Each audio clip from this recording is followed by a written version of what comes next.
Hey there, entrepreneur, and welcome to today's show. I'm really excited by today's guest because she's a new author, an amazing person, and this is Erica Kidder on today's show, or as her grandmother used to call her, Erica Renee, because that's her middle name.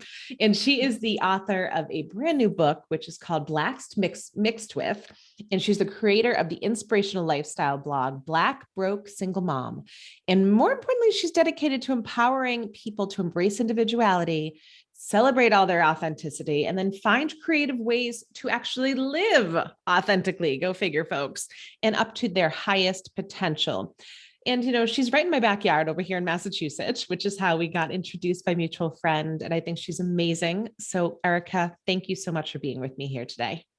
Thank you so much for having me on your show. I really appreciate it. And I really appreciate that warm welcome. I know. I do my best, right? Like if people are going to spend time, people spend time with us, then we got to give you we have to roll out the red carpet a little bit. So let's jump in. So, I was reading some of the words that you had put kind of on your Indiegogo page, which, I knew you were raising funds for this book, which was awesome. But your quote says, at age 27, I found myself gripped in adversity and down a slippery slope, not only to statistically predicted poverty and socioeconomics, but swirling in a lack of confidence and self-esteem, contorting myself to align with culturally defined perspectives around race, culture, language, and gender expectations. Whew. So, but I think, as heavy as that is, I think people can relate on a lot of levels. So can you take us through how you kind of arrived at that place and, what it felt to be like? Sure. And I don't think it wasn't one day. It was the one day that it all bubbled up to the top, really. But it was years of going through different things and different situations and really internalizing all of that. And then realizing that if I don't change, or not change, rather, by change, I mean, just start to live more authentically in who I am and empower other people to do the same who may be feeling the same way. The odds show, the statistics are, the data proves that it's not going to be well, it's not going to land well for me. So not only am I more, just based off of the fact that I am Afro-Latina, I am more susceptible to experiencing systemic oppression and discrimination. And those things are barriers to, financial freedom, but also I'm going to continue to battle stress, mental health issues, the gamut of things that can really keep you down. And so for me, it was about looking at myself and, looking at my baby, saying, what are we going to do to not just overcome this and not just live and but thrive? How are we going to be the best that we can? And how are we going to empower other people to be the best? Because there's no way that I'm the only one that's going through something like this. There's no way that I'm the only one who feels this way. No, and I don't think people ever, I would like to assume that no one ever looks at their baby and is like, status quo. That's cool. Right. It's not like people are trying to live in poverty or trying no, of to course just not. hang out in adversity, right? I think you're Right. not meant to just live there, but unfortunately a lot of people do. So can you take us, back to age 27? What were you doing? What was your life like? Sure. So on the outside, I think that I looked very confident. She is a professional. What is she talking about? But I felt very stuck, and that I really wasn't progressing and moving forward. I felt like I had to wear a costume to be able to fit in. I felt like in the environment that I was in, people didn't have the same struggle that I had. They couldn't understand my perspective. I was driving in and out of Boston every day from where we live. That's a hike. Mm-hmm. It is a couple hours. And Yep. while my child's in daycare. So I'm, in the commuting out, when you're not at work, stressing about, being the first one in, the last one in and the first one out, because that's what you have to do as a single parent to be able to get to the daycare and get home and then drop them off at daycare and get in, and fighting that city traffic. When you're not stressed out about that, you're very much wearing, in corporate America, especially at that time, you're very much wearing a man's suit. Yes, and you're, very much so. Right. Yeah. And well, I mean, I'm surprised if I didn't have like shoulder pads on. Because that's what it felt. I mean, I think it is changing slightly. I'll give it a slightly change, but I think you're exactly right. I mean, that at that time point, because we're about the same age, it was very much, there was no feminine. There was no, empowered woman kind of leadership. There was some, but it was much more framed around us being like the men, right? And the shoulder pads, figuratively or literally. Yeah. Yes. And for me, and I hate to say it this way, but I had to go to work every day as a white man. And it wasn't working. It wasn't working for me. It wasn't working for my life. And so I think that the stress of all of that is really, what made me realize that and when I do this, when I make this change, and when I'm myself and I'm living and I'm breathing and I'm being authentically me and showing up truly as I am, like, I'm going to be successful as me. I'm not going to be successful as a white man. Yeah. So tell us more. I mean, I understand on that to the extent in which I can, because I'm a white woman. Can you tell folks a little bit more about what you mean by, I felt like I was showing up as a white man? Like, can you give us kind of those traits around that piece? Because I think, especially if there are white men listening, they may need some context. As a white married man, which I was not, right? So everything down to, the outfits that I chose to wear, the way that I chose to wear my hair, how I thought that I would be accepted, the things that I spoke about, the way that I spoke about them, I had to hide parts of my life, specifically the fact that, I'm a Black, single, broke mom. And that was the whole thing. Like, I was paycheck to paycheck. I could tell you that, a carton of milk cost $3.53, because at times that was all that I had in my bank account to be able to get milk for my child. And I don't think that anybody that I was around at that time, especially at work, could understand what I was going through, what I was really going through, and what it took just to show up there every day with my face on and ready to go. And that was where I really wanted to make the change and say, not only for me, but for other people, because how many other people are faking it to get to work every day?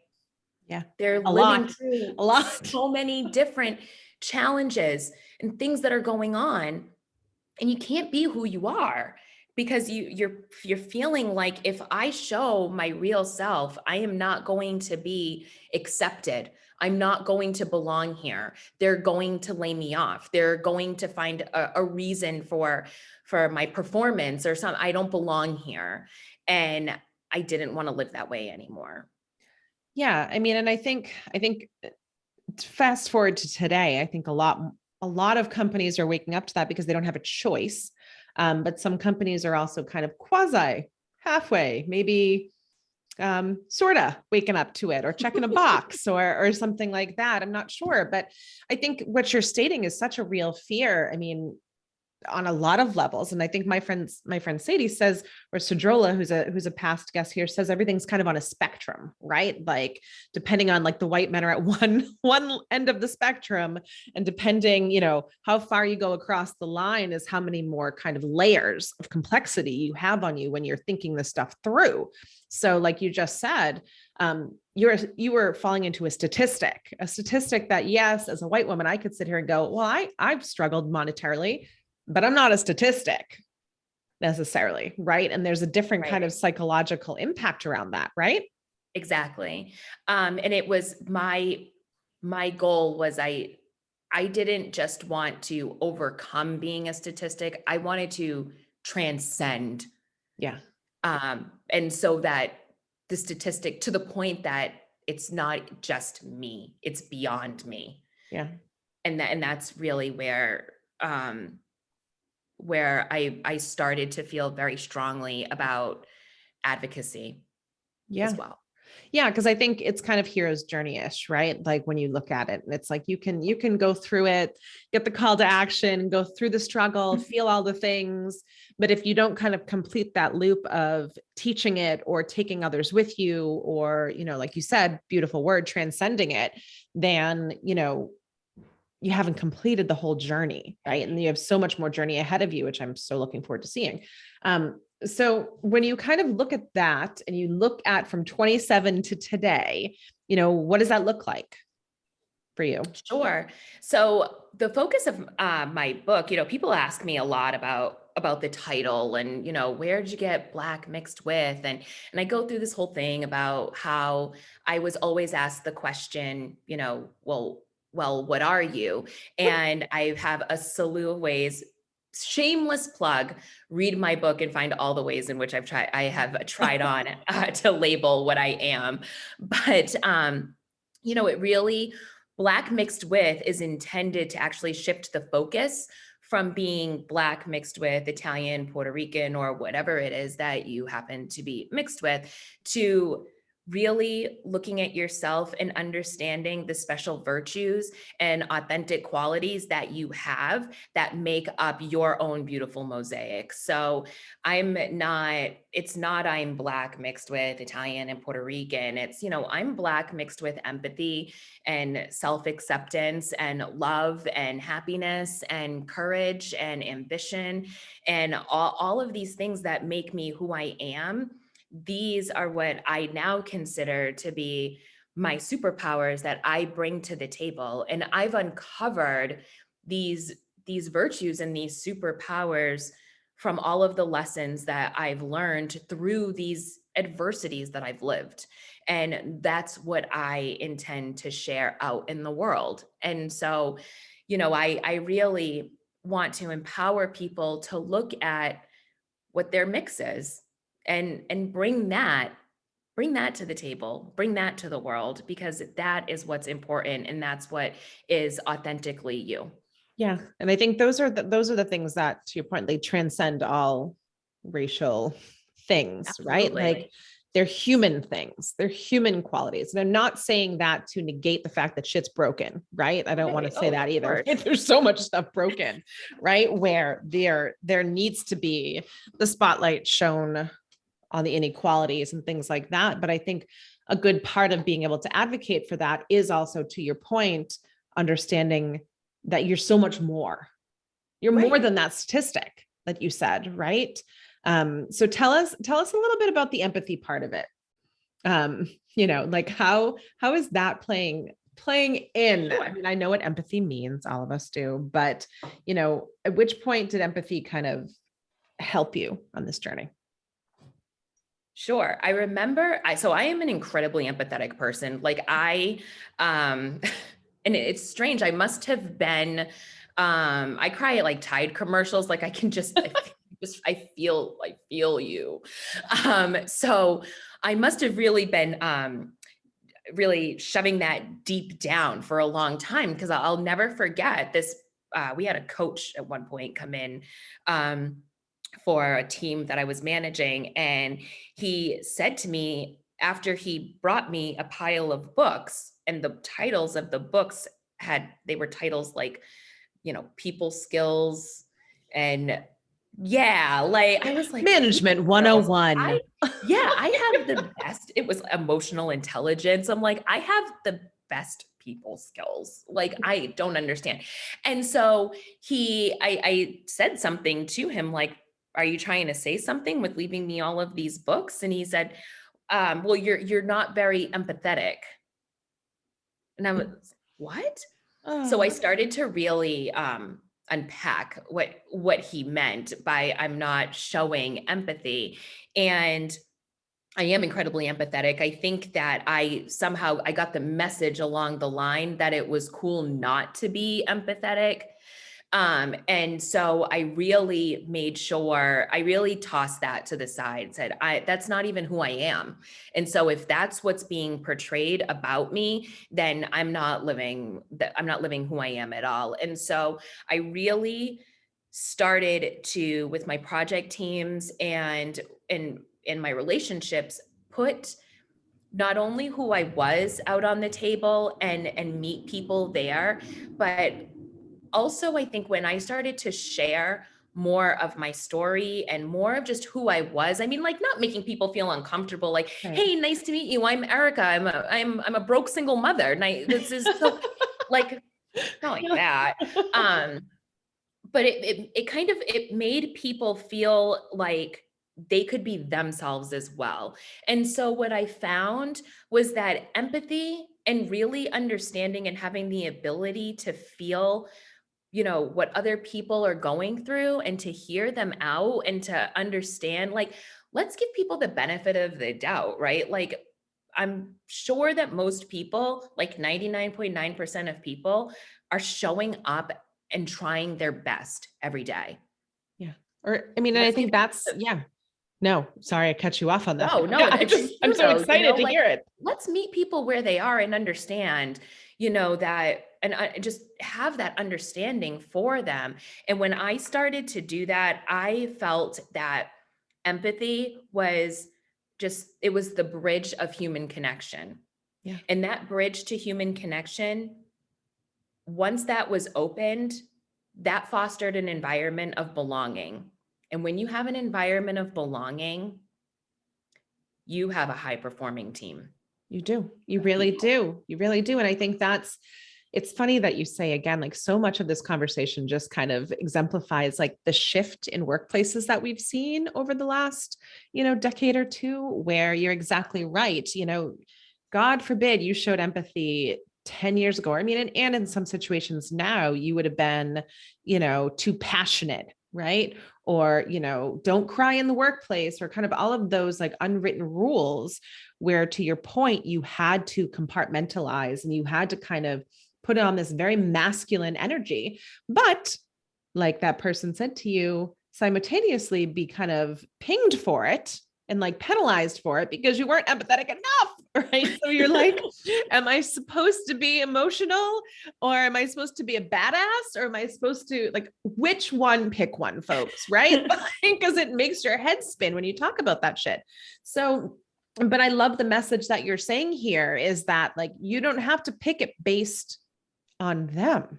You pick it based on you, and then you say, take it or leave it, folks, right? Absolutely.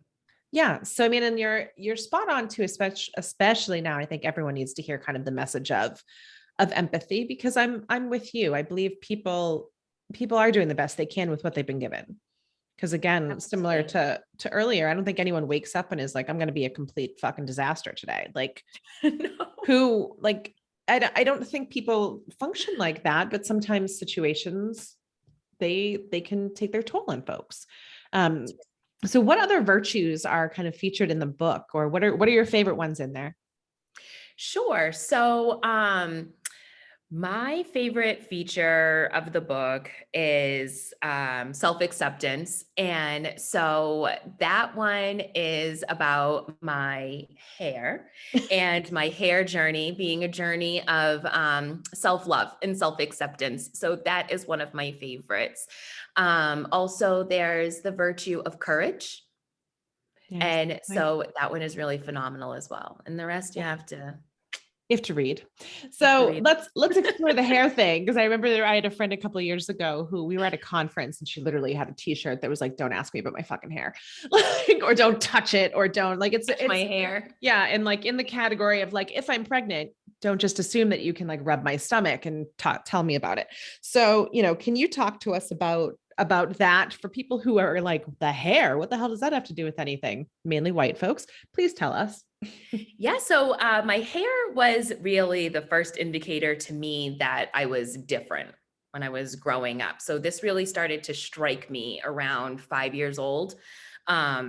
And so I remember being in school and all the girls would like flip their hair this way and that way. Or like my favorite was like the ear tuck. Yeah. Yeah. This doesn't work out. For those of you who are listening, like her hair does not tuck behind an ear very easily, right? But it's still beautiful. Thank you.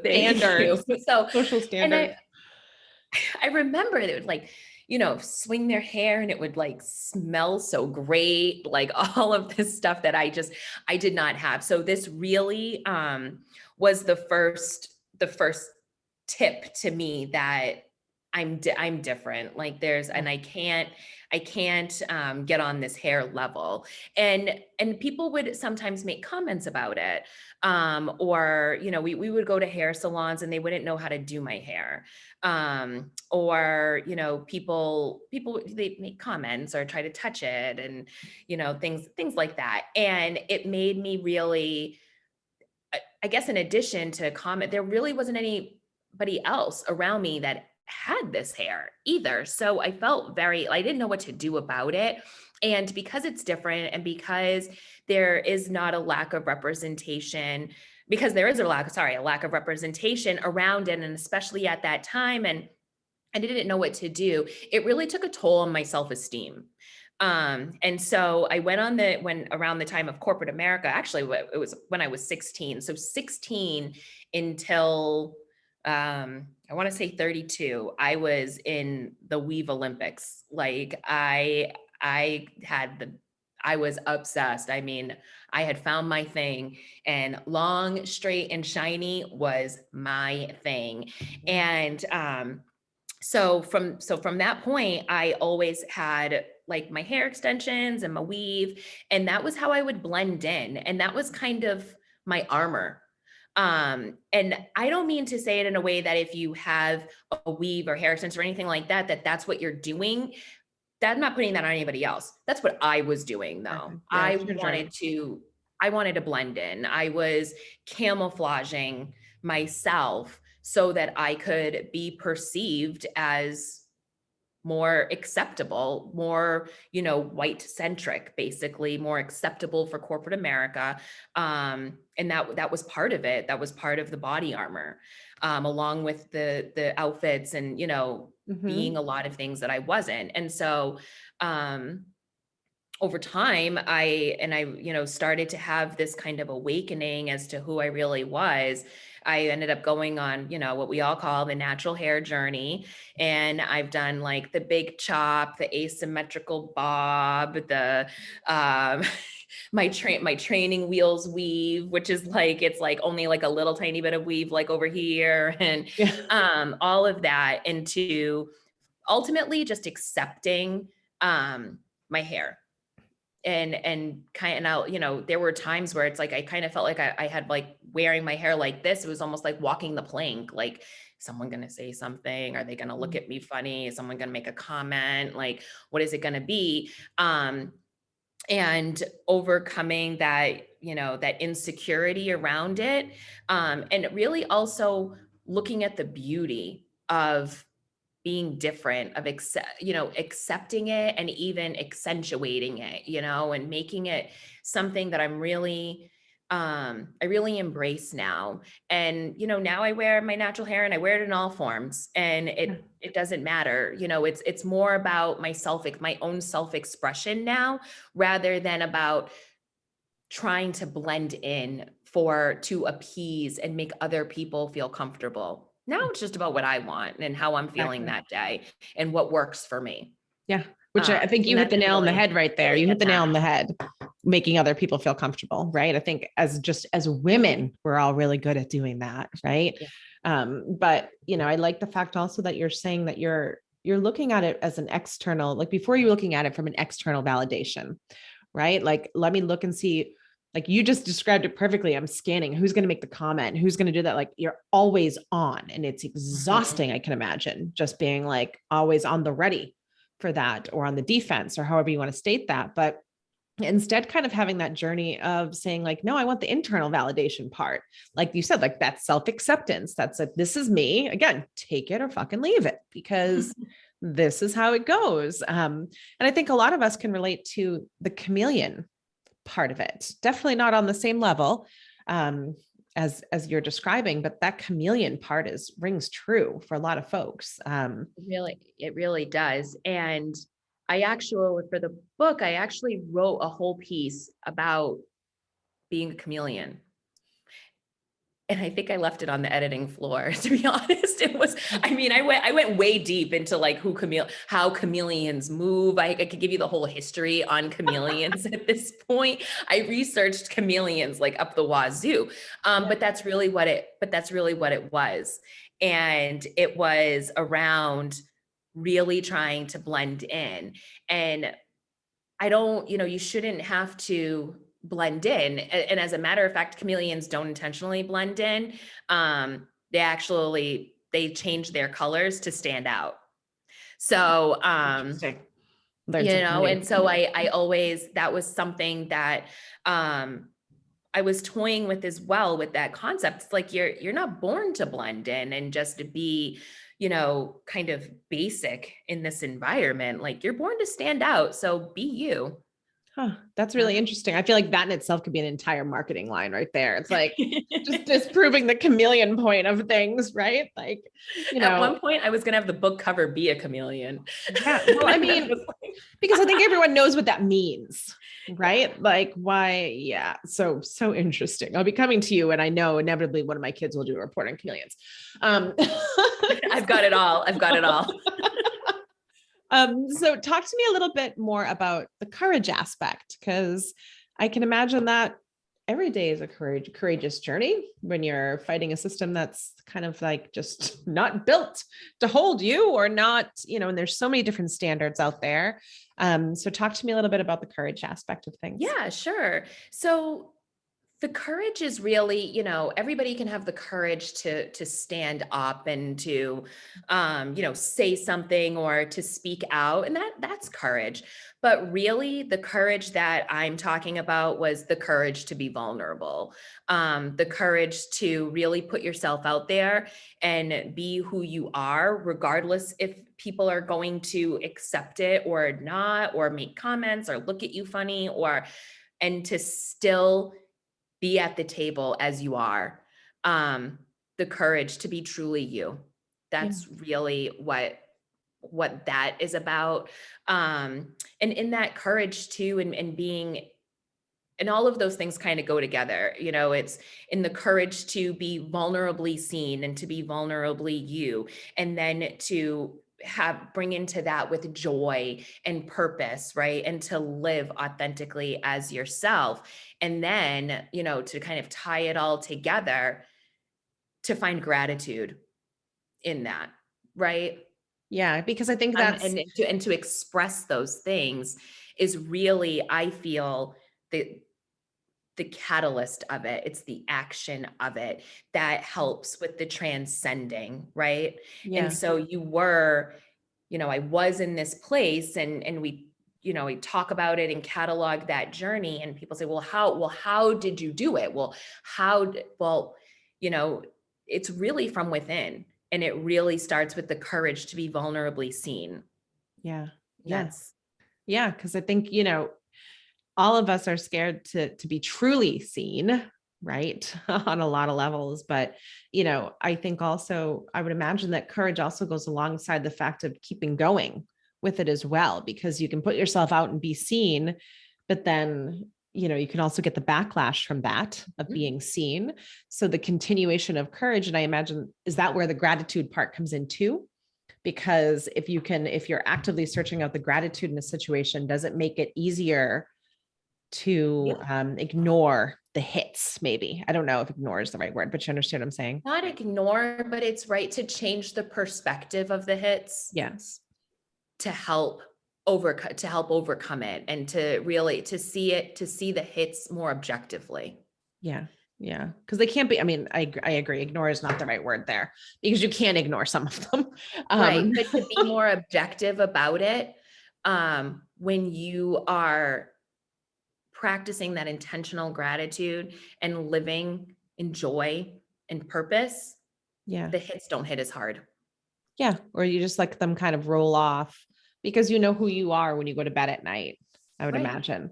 So any kind of last points that you want to make around the book and stuff? I mean, there's so much valuable stuff in there that everyone needs to just go read, please. But what kind of if there's a last virtue or a last kind of tidbit that you want to share with us?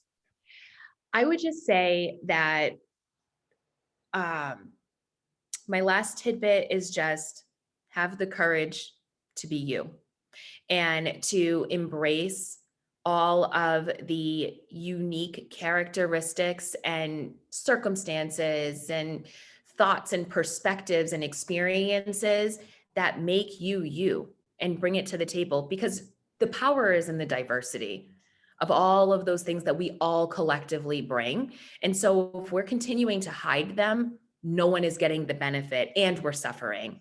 Right. So live each day truly as you are.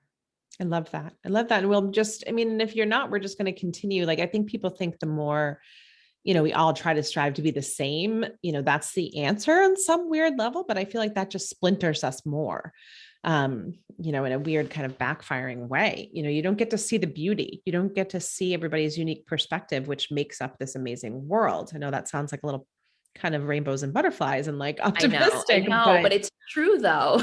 I mean, I just imagine, like, if I hadn't had this conversation with you, I wouldn't have learned this, or, it's just, we need to be hearing the holistic approach to everybody's different lives. And I think there's so much value in that.